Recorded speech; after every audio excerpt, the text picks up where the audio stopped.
A major delay in the fight against ISIS now raising serious questions about our approach to defeating that terror army.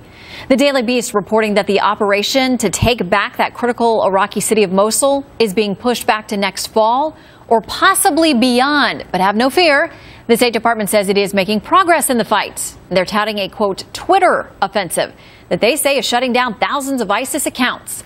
Pete Hegseth is a Fox News contributor and CEO of Concerned Veterans for America and a veteran himself. Pete, always great to see you. What do you make of this alleged change in strategy? Shannon, think again, turn away. That's our hashtag strategy against ISIS right now. Let me tell you this. Until you can take a hashtag, load it into a magazine, rack it into an M4, charge it, and put it in the forehead of an ISIS fighter, they can take their hashtags and sit on the sidelines. The reality is, until you show the enemy that you're willing to kill them and defeat them, the ideological war, which is important, hashtags, online, social media is important in a comprehensive campaign. Until you show you're willing to fight the fight, the online fight is just a tertiary, secondary component of it. So the State Department's touting this as a new front. Congratulations. Welcome to the information war. I'm glad you finally arrived. The reality is, until ISIS feels the heat on the ground, this hashtag conflict isn't going to do us all that much good. Well, and we'd heard that the fury on the ground was coming in a spring offensive. I mean, that's allegedly what was sort of semi-rolled out, and people questioned why they were telegraphing so much information and where these leaks and statements were coming from. But now that we're hearing it's pushed back, what we're being told is, listen, this is about the Iraqis. We have to make sure that they are ready for this. This is on their shoulders. They're not ready, so now we're not going to move forward. What do you think that the indecisiveness telegraphs to the enemy, or are we trying to take them off guard and this is a switcheroo?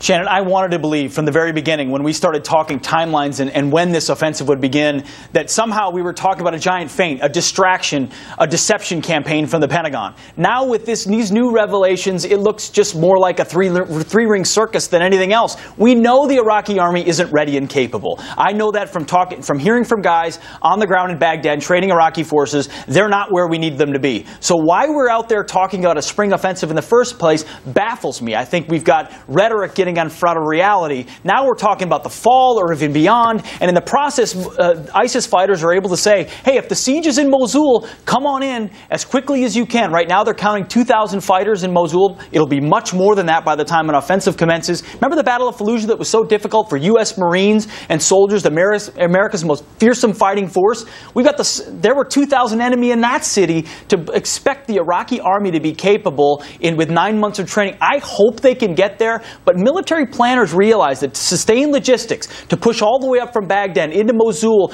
coordinate with the Kurds without American leadership on the ground is a very complex and difficult thing to do.